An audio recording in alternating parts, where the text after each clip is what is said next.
we need some preparation. I don't think we're doomed. I think what's needed is better communications about what we can do about it.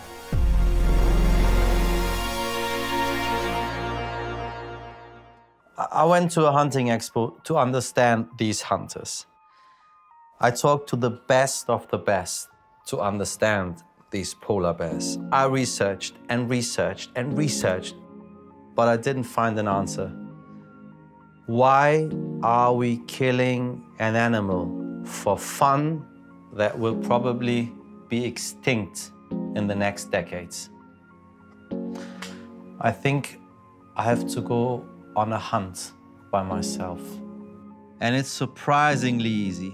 A bit of research, 60,000 to an outfitter, and everything is done for me.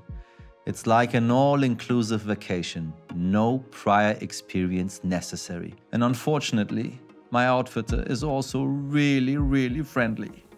Good evening, Michel. Good evening, how are you? How are you? Everything good? Good. So I'm really excited. I've never done something like this in that area before, so I think it's totally different to be in areas which can be that cold. But you will be using tents, which are heated, and they keep them nice and warm. What about the weapon? You are using a rifle? I was thinking using a rifle or the other thing. What do you call it? The traditional one? Bow and arrow? Yeah. So it's up to you. Usually we don't have a problem getting, 30 yards from the bear. Mm-hmm. So they usually put a dog or two. When they get close, they release a couple dogs. The dogs stand there and bark at them, and gives you time to prepare and take the shot when it's presented. I mean, do you have bow and arrow experience yourself? Yes, I have some. Not much, but I have. In that case, I would suggest should maybe just use a rifle. Okay. What about the fur? What's happening to it? Normally, they ship it to me here in Edmonton, and then they put it in the freezer. Oh. And that's the best way to preserve it for the longest period of time. So that's normally what they do, and then hopefully the rules change. How many furs you have in the fridge? Yeah, lots. Really? I have lots here. Really? Yes. There is a company now that makes replicas, which are very realistic. They take some measurements of the bear and, just to make it as realistic as your bear. They can make little scars on the nose and stuff like that if you have it. How much is it? About 16,000. I've just a last question. What happened if I don't shoot a bear? What happened to the license? Is this license owned by me? Yes, it is in your name, so only you can use it. And then after the end of the season, at the end of May, it's no good anymore. Okay, perfect, easy. So I hope we're lucky. So you gave me... Yes, we should be. We've been 100% success, so we hope to continue with that as well. There's nowhere better to go for these bears. So. Perfect.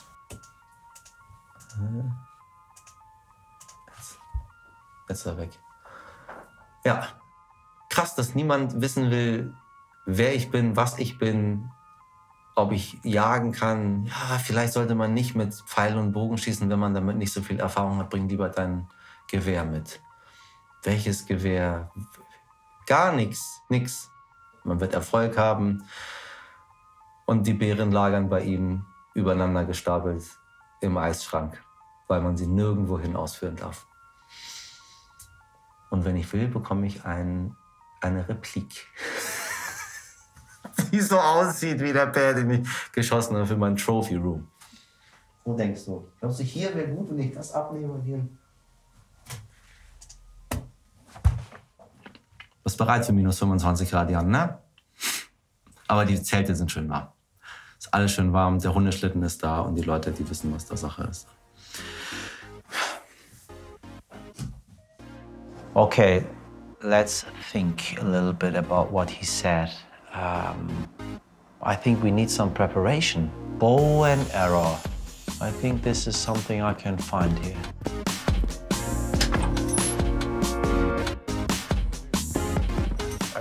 You must be Bruce. Hey, what's going on? Bruce, how are you? Nice to meet Bruce. you. Nice to meet Thank you. How are you? I'm doing great. So, are we here to try a bow out? Yeah. Oh, yeah? Yeah. Oh, yeah. So this is my bow, right? Oh, yeah. So that bow, you can kill whatever you want in North America and more. You can probably kill African animals. But Really? You can kill an elephant with it? yeah, I got a couple customers that's done that. So let me show you another bow, another option. It's not gonna have as much technologies as what mine would, but this bow will do anything. What are you hunting back home? Bears. Bear? All day long. Really? You'll kill a bear with this. My bear right there that's on the wall, I killed that with a 66-pound bow at 45 yards, right? So like that? Mm-hmm. Watch fan. Yeah. So this is the modern Robin Hood. This is the modern Robin Hood. Okay, how much is this one? That's $679. $679. So you're just hunting with bow and arrow, or also using rifles? Me? Yeah. Just a bow hunter. You're just a Rifle's traditional too guy. easy for me. It's nothing against it, Yeah. but there's not enough challenge. I like the challenge of a bow hunt. What do you hunt? Name Everything. it. Name it. All the things we see here. Yeah, wild boar, bear. And all pig, with this one. Deer. Okay, so everything in archery for you is going to be about repeatability. The more repeatable you are here, the more repeatable you're going to be there, right? Yeah. Turn to me. Face me. Okay, take both toes straight. Don't move. Perfect. So make a fist like you're going to punch me. Okay, so what I'm looking for on you is I want that knuckle right there. Look downrange for me. I want you to come behind your ear, hit your ear, and I want you to go into that pocket, your mandible, with that knuckle. This part of your finger, I want into your jawline. I want your nose to be right on the string here. Make a horseshoe. Yep. There's a direct line of skeletal structure to your shoulder. I want these two touch points. Yeah. Now, once you get pressure on this release, you have a loaded weapon. Let's got have some fun, man. Yeah. Pull it. Definitely. Yeah? You got this. Really? Pull as hard as you can. I'm gonna help you on the first one. Pull, pull, pull. Okay, don't touch the trigger. Okay. Feel the let off? Yeah. Okay, put your knuckle behind your ear. This knuckle. Oh, That's okay. be careful. Yeah, I'm I don't wanna good. Are kill you you. good? I'm good. I'm afraid. Oh, God. Okay, don't be afraid. You own this. Okay, you ready? Yeah. Go. Once again. Shoot the top pin. Close your left eye for me. Squeeze the trigger. Yeah, you just shot a bow and arrow. Give me some. Okay, so where are you aiming? Oh, yeah. Are you aiming right here? No, I'm not. Yeah, I was. That's good. I don't know what I did. It's not sighted in. That's okay. Shoot another one. Squeeze slow. Finger around the trigger.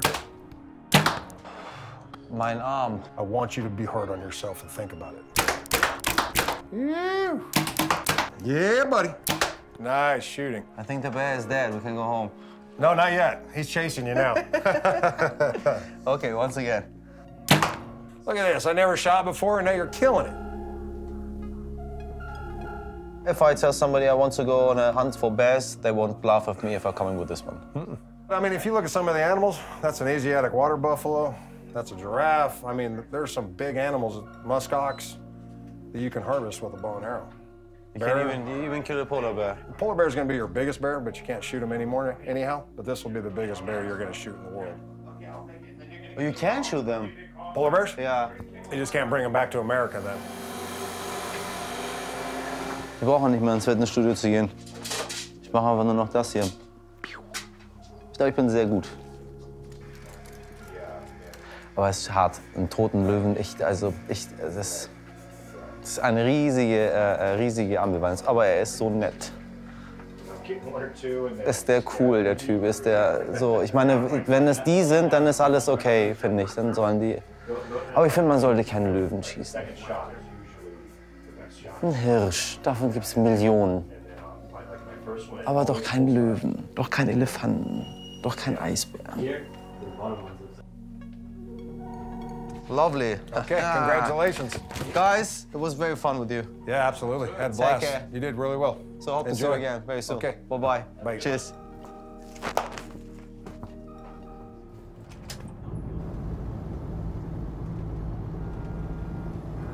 Ja, jetzt bin ich stolzer Besitzer von Pfeil und Bogen, mit dem ich einen Bären töten kann. Einen Elefanten, einen Löwen. Er sagte, you can kill everything with that. Du hast jetzt gerade einen Bogen gekauft, Pfeil und Bogen. mit dem du auf Eisbärenjagd gehen wirst. Du hast ein bisschen Angst, dass ich tatsächlich schieße, ne? Ich weiß, was deine Gedanken sind. Du denkst, der Typ ist verrückt, der wird am Ende schießen, weil er Bock drauf hat. Nein, ich werde es natürlich nicht machen. Aber du hast jetzt die Vielleicht. Waffe ja eigentlich auch nur gekauft, damit wir nicht auffliegen. Ja, Mann, wir dürfen nicht vergessen, dass es ganz schön gefährlich ist, was wir da machen. Ich meine, ich kann diese Leute gar nicht einschätzen. Sie leben davon, das ist für sie was ganz, ganz Wichtiges. Alle haben Angst vor dem, was wir machen. Es wurde noch nie gemacht. Es ist noch nie jemand so richtig auf diese Jagd gegangen, hat sie wirklich gefilmt. Und wir können nicht in die Arktis fahren, an die nördlichste bewohnte Siedlung der Welt und dann dort keine Waffe dabei haben. Ich glaube, dann würde man sagen, irgendwas stimmt auch mit euch nicht. Jetzt habe ich eine Waffe.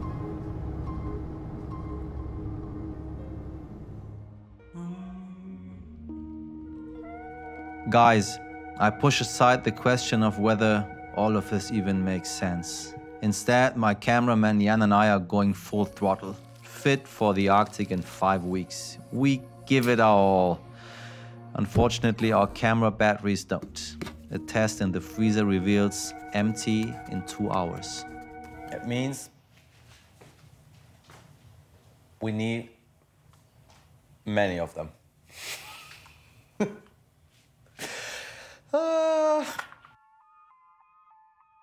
Honestly, I'm a little afraid of this journey. I don't know if what I'm doing here is right or wrong, if it has any impact on you guys. The only solution is a visit to the psychologist, a very special one. Nice to meet you, Michael. Hi, I'm Wändi Bruine de Bruin. Nice to meet you. So thank you for coming to Los Angeles. Thanks for having us.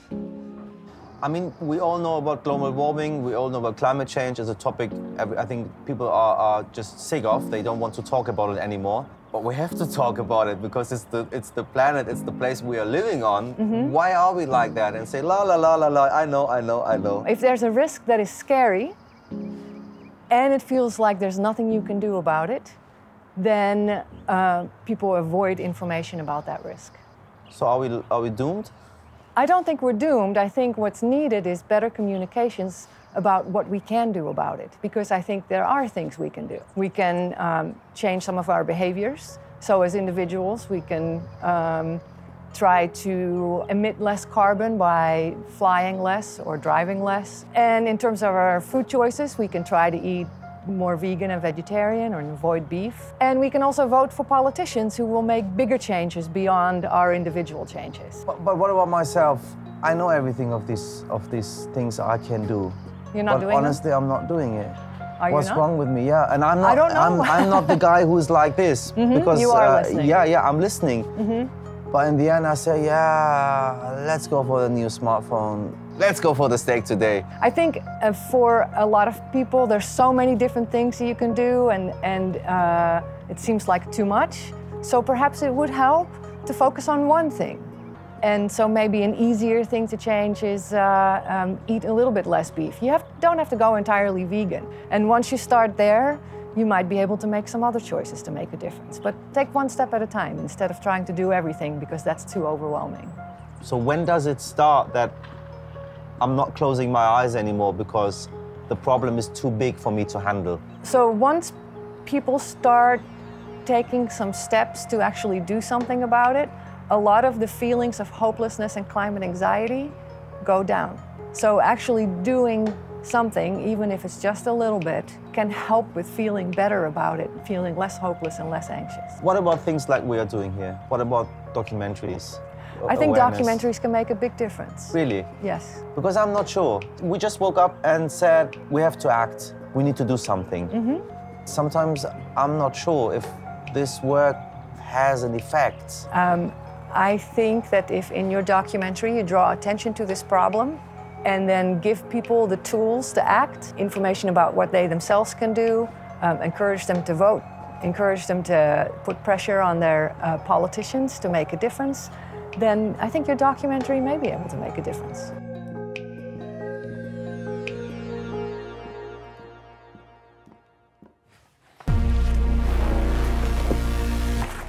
Was machen wir denn jetzt genau?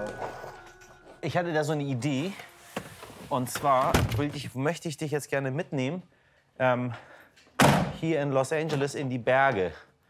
Ich glaube, da ist noch Schnee. Wir sollten zumindest einmal das mal auspacken und wieder einpacken und uns da mal hinlegen, und damit wir irgendwie so ein Gefühl dafür bekommen, wie das dort sein könnte. Und wenn wir den Parker nicht drüber anhaben, dann ist es ja so, als wären es minus 20, glaube ich. Ganz schön warm heute, ne? Was war das Kälteste, was du erlebt hast? Oh, das zählt nicht. Da war ich in Amsterdam bei minus 20 Grad. Da weiß ich nicht mehr so genau, wie das sich angefühlt hat, aus Gründen. Ich hasse Kälte. Ist aber auch egal. Ich will einen einzigen Eisbären retten. Punkt. Was ich gelernt habe, ist, dass das Geld, was wir jetzt dorthin bringen, für diese Communities sehr wichtig ist. Weil die alle eigentlich irgendwelche Government-Jobs haben und sich dann quasi durch das Verkaufen der Lizenzen ein Zubrot verdienen für ihre Gemeinde. Da kann man sich jetzt nicht fragen, warum muss man dafür Eisbären töten? Was ich, tut mir leid, moralisch absolut verwerflich finde. Aber naja, ich meine, ich bin aber auch jetzt nicht der Mensch, der darüber urteilen sollte, wie die Inuit ihr Leben zu gestalten haben. So, das ist auch nicht mein Ding. Und abgesehen davon, es ist meine Schuld, dass diese Tiere aussterben und nicht die Schuld der Inuit. Und dann zu kommen und sagen, ja, du. Hier, ne, finde ich aber ganz schön doof, was du hier machst. Ist schwierig. Ha, das ist Schnee.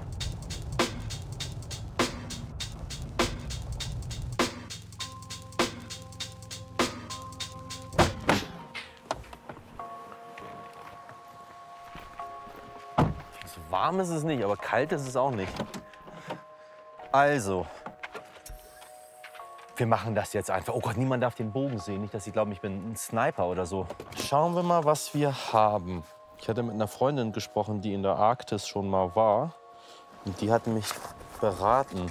Als erstes ziehe ich das an. Ach ja, genau. Icebreaker Merino 200. Als nächstes muss ich das hier anziehen.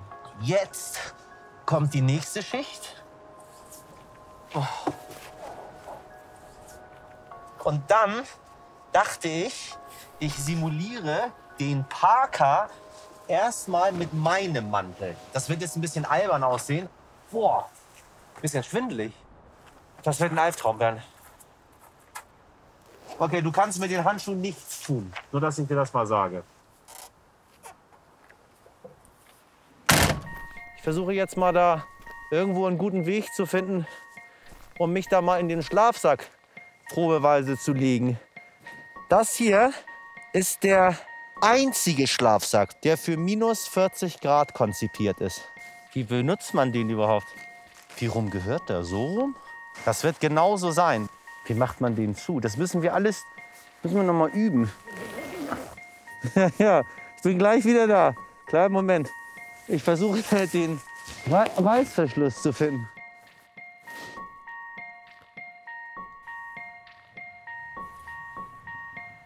Alles gut? Das ist überhaupt gar nichts ist gut. Das ist wie im Grab. Ich habe ja noch nichts ausgezogen, ne? Ich habe ja noch alles an. Nur meinen Mantel habe ich ausgezogen. Mein Arsch friert. Es ist richtig kalt. Das wird kein Witz. Ich bin auch so ein Mensch, der super schnell in Panik gerät, wenn es eng ist. Hier müssen doch noch auch die ganzen Akkus rein und die Kameras und alles, was wir haben, muss hier rein. Es wird viel so sein. Genau so. Wir hätten auch eine Dokumentation über coole Strände drehen können. Wir werden sterben.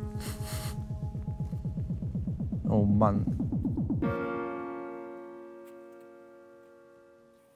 Wir werden einfach sterben. Let the party start. And from now on, I definitely don't know what will happen.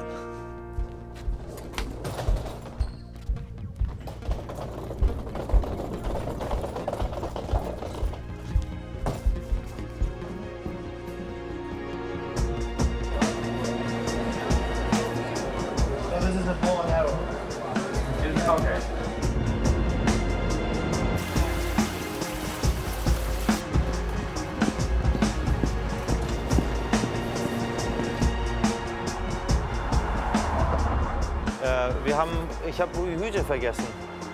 Du hast deine Mütze vergessen, ich habe meine Mütze auch vergessen. Was glaubst du, wie wichtig sind Mützen? Ich glaube, sie sind sehr wichtig. Wir haben es jetzt 10 Grad und mir ist jetzt schon kalt. Mützen sind sehr wichtig. Ich habe auch keine richtigen Schuhe. Klasse vorbereitet, ne? Hello. We're going to Nunavut and we forget our hats. You have something, you know, big ones, warm ones. Sieht ein bisschen auch aus wie ein Eisbär, ne?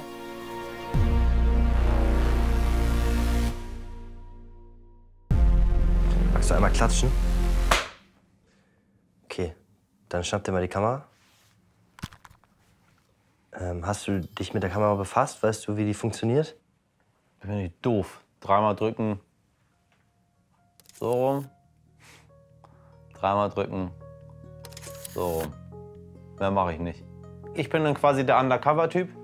Genau. Also ich meine, weißt du, wir können da schon was aufnehmen, ne? So ist es nicht. Wir sind einfach Touristen. Wir sind einfach ganz normale Touristen und ich habe einfach diese Kamera dabei und du bist mein Kameramann, weil ich nehme alles, was ich mache, nehme ich einfach mit.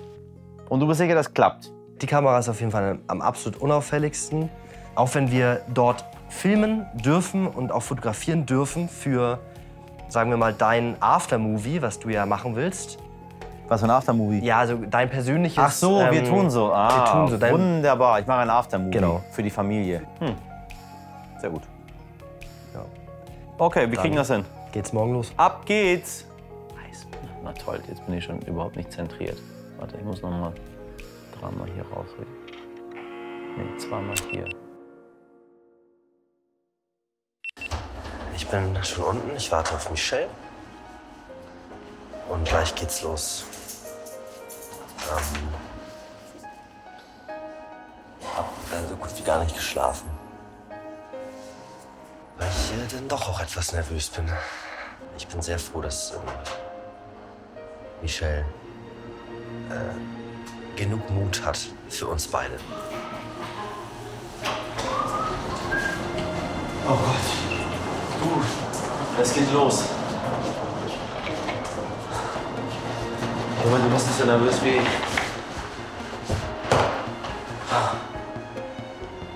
Ich glaube nicht, was wir jetzt tun, ehrlich gesagt. Bis gestern Abend war ich noch ganz ruhig und dachte, ach, das wird schon. Die ganze Nacht kein Auge zugedrückt. Ich habe nur Eisbären gesehen und Leute, die erfahren, was wir machen wollen. Menschen, die uns verhaften und uns umbringen wollen und Eisbären, die uns attackieren. Gut, dass du nicht dabei warst. Aber wir schaffen das. Hi, Sir.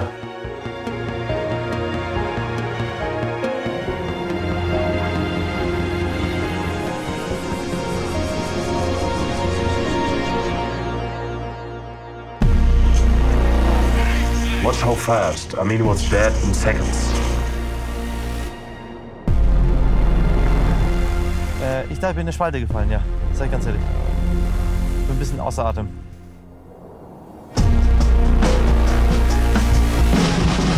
Crazy! So guys, if you like the documentary, here's the next part. Please share my work. Please do something for climate protection. And subscribe my channel.